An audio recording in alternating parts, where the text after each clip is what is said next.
शनिचराय नमः। दोस्तों शनिदेव की कृपा पाने के लिए शनिवार का व्रत अवश्य रहना चाहिए और शनिदेव की कथा सुननी चाहिए। आज हम सुनेंगे शनिदेव की कथा। एक बार सभी नवग्रहों में सूर्य, चंद्रमा, मंगल, बुध, बृहस्पति, शुक्र, शनि, राहु, केतु में बहस हो गई, कौन सबसे बड़ा है। आपस में लड़ने के बाद सभी देवराज इंद्र के पास पहुंच गए। इस असमंजस की स्थिति से निर्णय नहीं हो पाया, परंतु सभी ग्रह को सुझाव दिया कि पृथ्वी पर राजा विक्रमादित्य ही हैं जो इसका फैसला कर सकते हैं। बहुत ही न्यायप्रिय राजा हैं। सभी पृथ्वी पर राजा विक्रमादित्य के पास गए और अपने आने का कारण बताया। राजा उनकी समस्या को सुनकर बहुत परेशान हुए और चिंतित भी हुए, क्योंकि जिसको किसी से छोटा बताया तो वह गुस्सा नाराज होगा।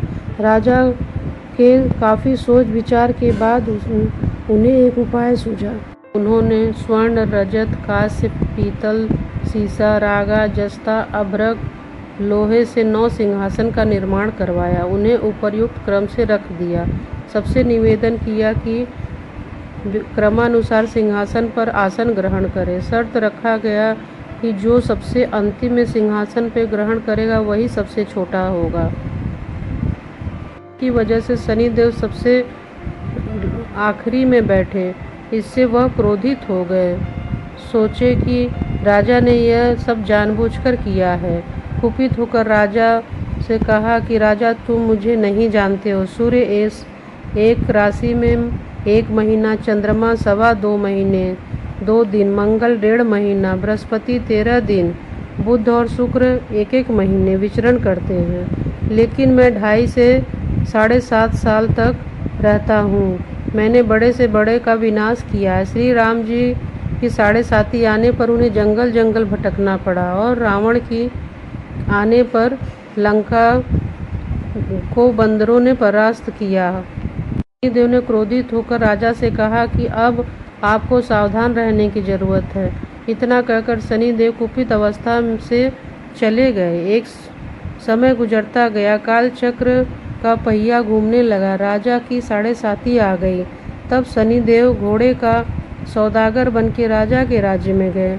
उनके साथ अच्छे नस्ल के बहुत सारे घोड़े थे।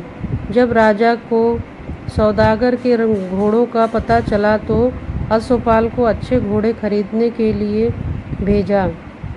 अश्वपाल ने कई घोड़े खरीदे। इसके अलावा सौदागर ने उपहार स्वरूप एक सर्वोत्तम नस्ल के घोड़े को राजा को सवारी करने के लिए दिया। राजा विक्रमादित्य जैसे ही घोड़े पर बैठे वह सरपट वन की तरफ भागने लगा। जंगल में अंदर पहुंचकर वह गायब हो गया। राजा भूख प्यास की स्थिति में जंगल में भटकते रहे।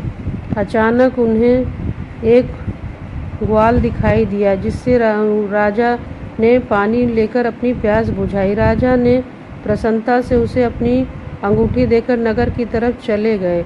वहां एक सेठ की दुकान पर पहुंच गए। उन्होंने जल पिया और अपना सेठ की दुकान पर बैठे थे। उस दिन उनकी खूब बिक्री हुई। सेठ के घर में एक खूंटी पर एक हार टंगा था, जिसको खूंटी पे टंगा हुआ था। कुछ ही देर में हार गायब हो गया। तब सेठ वापस आया। जब हार गायब देखा, उसे लगा कि यात्री का ही करामात है। सेठ वहां राजा के दरबार में ले गए। दंड स्वरूप चोर समझ के उनके हाथ पैर कटवा दिए। उसे नगर के बाहर फेंक दिया गया। तभी वहां से एक तेली निकल रहा था। उसने राजा पर दया की और अपनी गाड़ी में बैठाकर अपने घर ले गया। कुछ समय पश्चात राजा की शनि दशा समाप्त हो गई। वर्षा काल आने पर मल्हार गाने लगे। एक नगर की राजकुमारी ने मल्हार सुनकर मन ही मन प्रण कर लिया कि इस राग को जो गा रहा है वे उसी से ही विवाह करेंगी। उन्होंने दासियों को खोजने के लिए भेजा, परंतु आकर सभी ने बताया कि वह एक अपंग आदमी है। राजकुमारी यह जानकर भी नहीं मानी। अगले दिन वह अनशन पर बैठ गई। जब लाख समझाने पर राजकुमारी नहीं मानी, तब राजा ने उस तेली को बुलावा भेजा और उस राजा से विवाह की तैयारी करने के लिए कहा। राजकुमारी का विवाह हो गया। एक दिन राजा को स्वप्न में शनिदेव आए। आकर कहने लगे, देखा तुमने मेरा छोटा बताने का कारण इतना दुख तुम्हें झेलना पड़ा। राजा ने क्षमा मांगते हुए हाथ जोड़ के कहा, हे शनिदेव, जैसा दुख तुमने मुझे दिया किसी और को ऐसा दुख मत देना। शनिदेव इस विनती को मान गए और कहा कि मेरे व्रत और कथा से तुम्हारे सारे कष्ट दूर हो जाएंगे।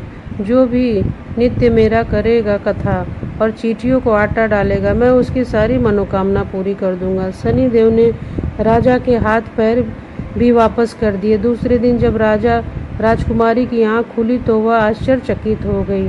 राजा के हाथ पैर सही सलामत हो गए। वह उज्जैन का राजा विक्रमादित्य था। राजकुमारी प्रसन्न हो गई। सेठ ने जब यह सुना तो वह हाथ पैर पर गिरकर क्षमा मांगने लगा। राजा ने कहा, यह सब शनिदेव के प्रकोप का प्रभाव था, इसमें किसी का कोई दोष नहीं। सेठ के निवेदन करते हुए कहा कि मुझे शांति तभी मिलेगी जब आप मेरे घर चलकर भोजन करेंगे। सेठ ने कई प्रकार के व्यंजन से राजा का सत्कार किया। जब राजा भोजन कर रहे थे तभी जो खूंटी पर हार टंगा था वह वापस वहीं पे टंग गया। सेठ ने अनेक मोहरे देकर राजा का धन्यवाद किया और अपनी कन्या से राजा से विवाह किया। राजा ने सहर्ष स्वीकार कर लिया। राजा अपनी दोनों रानी मनभावनी और श्री कंवरी को लेकर उज्जैन नगरी लौट आए। सारे नगर में दीप माला और खुशी मनाई गई। राजा ने घोषणा करते हुए कहा कि मैंने शनिदेव को सबसे छोटा बताया, लेकिन असल में वही सर्वोपरि हैं। तब से राजा राज्य में शनि